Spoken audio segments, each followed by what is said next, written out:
Welcome back to the show, everybody. It's going to be a good one tonight. We're going to talk about some really heartwarming things like COVID sniffing dogs. We're going to talk about a cancer survivor that plans to go to space later this year. We have 7 things. I mean, I know it's the evening right now if you're listening to this or watching this here on Sunday evening. But tomorrow morning, we're going to give you 7 things that you should do in the morning if you want to have more energy. We're also going to look at a letter from Rochester Post-Bulletin with, I'll just say it says local sheriff's bias is showing. It's a letter that was written in from a person in Orinoco, Minnesota. We're also going to talk about something that I think is really going to affect everyone if it hasn't already in the last year, because I feel like this is a ripple effect. New or used, either way, price hikes squeeze the U.S. auto buyers. Pretty intense show tonight because it's going to get, we have a queen here tonight too, by the way. Let's introduce our queen. We have the pizza queen here. Say hello. Hi. You're a special guest tonight. Tell us about yourself quick.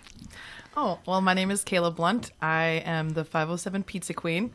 I got that name because I work for Topper's Pizza. I also work for FaceTime Business Resources. I'm a chamber ambassador, and I do the PR for the Rochester Elks Lodge. I have a history in slight politics and food service. Excellent. Thanks, Pizza Queen, for being here. Thank you for having me. And then also chilling, of course, is Craig. Hey, Craig Ugland. And then Lisa's chilling. Lisa Lingle, Salt and Pepper Photography. Actually, she's probably a little warm because of the sweater. It is a little toasty in here, but it's okay. And then Harmony is also chilling like a villain over there because we know she's villainous. Hi, everybody. Harmony Sage. Let's go to something that's a really kind of we were talking about this off camera, an interesting method to sniff out COVID, quite literally, in these dogs. Let's dig into that one right away. Man's best friend is taking his spot on the front lines in the fight against COVID-19. The Miami Heat made news in January by becoming the first pro sports team in the United States to use COVID-sniffing dogs. This allowed the team to welcome fans into American Airlines Arena, while many other pro sports teams continued to play in front of empty crowds. It goes on. I mean, it's a pretty short little, I guess, who brought this up? I brought this up. Yeah. Why? Let's just go there. Why? Why? Yeah. Well, many reasons. I have a very special place for pets in my life and my dogs, and everybody's ready to be over with COVID. Yeah. And it was interesting to me because we personally had COVID at our home, and none of us had a temperature. And many of our friends had COVID, and none of us had a temperature. But every place you go, they take your temperature. Mm-hmm. And it's so intriguing. I kind of giggle a little bit. I'm not downplaying the virus. I know it's very serious, but that's what they're basing this all upon. So this is intriguing to me, a totally different approach by a dog being able to sniff this out. And then by the time I started researching it more, how efficient it was, and how, yes, dogs can tell about drugs, and the extent of it was crazy. As for counterfeit money, as for different... I got to interrupt you. Lisa. What's that? We're talking about dogs, and our watchdog is going crazy. I love it. Can you hear? I love it. Jackie's also here chilling. She can tell. Perfect timing. It's great. A dog can tell a dog lover. Right. So, yeah. It was just more interesting. The more I read about it, I was like, wow, and... I just think it's interesting. I think it's a great way to do it. And if whatever it takes us to get back to normal, if it started in Miami with the Heat, I don't care if it's the Vikings, whatever it takes to get us back. And if it's going to be a dog sniffing for COVID, so be it. Mm-hmm. Well, Jessie Keller said that she's a technical sergeant and trains canines at Luke Air Force Base and for local police, she said. She also said that she hasn't trained any of the COVID dogs yet, but she said it's definitely possible. What do you think of that? How do you train a dog to sniff out COVID? The article that I read that said that there was 8 of them that have been trained already. Mm-hmm. Much like anything, I think you could ask the same question about counterfeit money. How do you train a dog to do that? Mm-hmm. It's the same thing. So one research said they did a mask, but then there was the question, were we giving our pets COVID? Are we transmitting that? We don't know enough about that to transfer it to pets. Mm-hmm. And then another study said instead of that, we were going to do the saliva. Well, that's a whole nother story. Then if it's being transmitted that way, why are we wearing masks? So Just Well, they're people would figuring say it that out. to answer that, people would say that when, just right now when I'm speaking, I'm spitting. Right. But I mean, as for the dog testing. Yeah. Okay. So as for the dog testing, why is it okay for them to do sniff saliva, but it's not okay for them to sniff a mask? That's what I'm saying for the dog testing. There's just a lot of red flags there as to how they're going to make it happen. Yeah. But what I read, there was 8 of them that were already tested for this. Yeah. That were trained for this. And it takes about 3 months to train them. If I read that correctly. Yeah, I believe so. And from my Yeah. understanding, how they trained them was from patients who actually contracted COVID.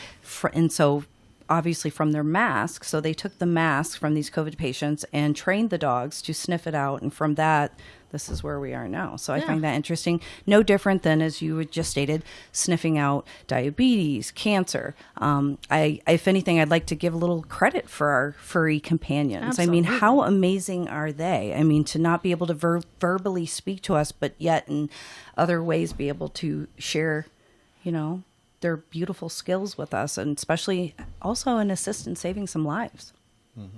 And letting us get back to a newer normal. And there's, up at Seasons Hospice in Rochester, there's, I haven't personally been affected by it, but there's a cat up there that it knows when you're about to go, and it will go sit either outside your door or walk into that room for the patients that are about to pass. So, and that cat wasn't trained for that, but their animals are pretty intuitive. And I mean, if they can train a pet to find, or not a pet, a dog or a service animal to find drugs and money and cancer, why can't they be trained to find COVID?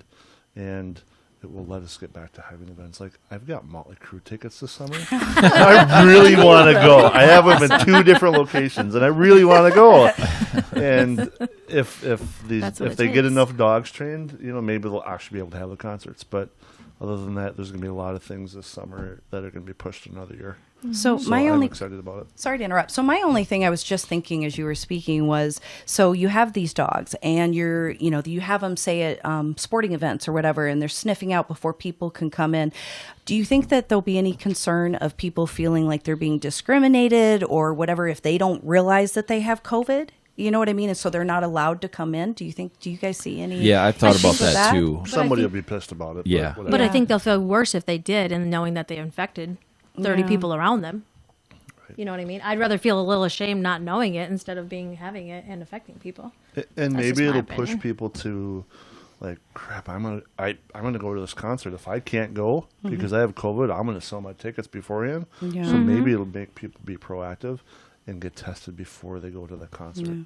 Because if I were to get tested at the gate, I'd be upset with myself where I could have scalped those tickets for like $800. Yeah. Interesting, because you go to the airport, there's dogs Everywhere. right? So Yeah. you're not going to do something intentionally. So maybe it's going to Absolutely. raise that awareness. I'm going to make sure too, because there's going to be a dog here. Yeah. Absolutely. Make sure my purse doesn't have anything it's So, not supposed to. if I may share real quick, so I had to go Why'd you look at to me? the government center, and they have Mikey, the canine dog, there on floor 2, and you have to go through the metal detector and visiting Mikey before you can, venture on up to the upper levels. And so I just think it's interesting. And always, I'm sorry, when I go in there, I know I'm good. I know everything's good. But you have this moment of like, is this dog going to come up to me? It's just one of those moments. So Because there's false positives. yeah. I mean, that's the reality. There are false positives. And what if the dog was coming up just to say hi? I'm sure they're trained not to be super friendly and just going up. But you have this thing. I love animals. I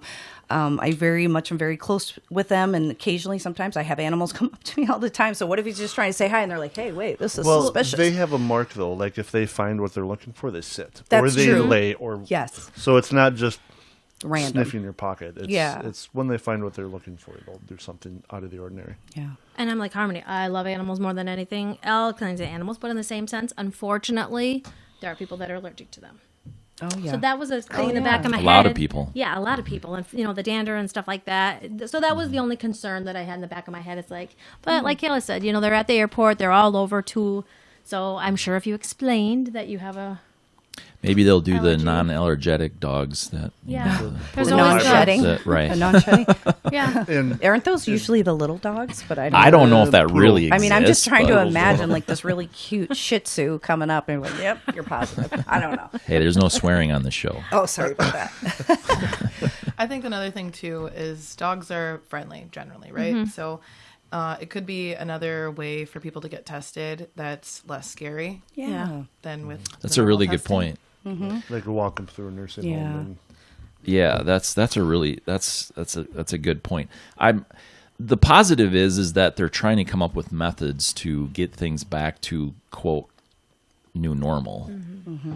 The thing that I struggle with is why do we fear COVID so much, and why are they saying that we're going to vaccinate everybody? Then what are the dogs going to do if everybody's vaccinated anyway? So there's sort of a circle with it for me. Like 240 million Americans are supposedly going to be vaccinated by June. There's 330 million Americans, or 50 or whatever it is now. But that's not saying it's just because you're vaccinated doesn't mean you're not guaranteed to not get it. I mean, there's statistics showing that people have had both vaccinations and they're still testing positive. So just because you've had the vaccination doesn't mean it's going to be gone. And I rest my case. and just because you get it doesn't mean you can't get it again. Exactly. I met somebody yesterday that's had it twice. Exactly. It's like So- the flu, though. I mean, this is... Different Yeah. strains or So whatever. I think what my point is we need to just learn a lot more about it. Yes, we definitely, this is a positive thing. If they can put this and implement it, that's great. There are going to be some issues with it, though. We know that's coming. Yeah. It also opens up the future, should something happen again, then we have this past of trying things with animals like this that we could explore again. For Yeah. sure. Yeah. No, I agree. It's a good I point. can't wait for the We need the to come up COVID with sniffing solutions. peacock to come out. No, I'm just, kidding. Just trying to be funny. I mean, we love dogs, but hey, there's other animals too. Yeah, exactly. We need to find solutions, though, is the point, and good solutions that are that everybody can be okay with. Yeah. And comfortable. So, absolutely. Hey, a lot of people have asked how they can support the work we're doing here at Matt Logan Speaks. Well, you see this hammer that I got in my hand? It's pretty big. All you have to do is hammer the share button. Go ahead and hammer out a comment to us. Go ahead and hammer the like button. Go ahead and hammer the subscription button. Go ahead and hammer the notification bell so that when we have new content up, you're the first to know about it. We really appreciate the comments, shares, likes, because you know what? That's the best way you can support us, because the algorithms on all these fancy computers, that's what they need. We appreciate it.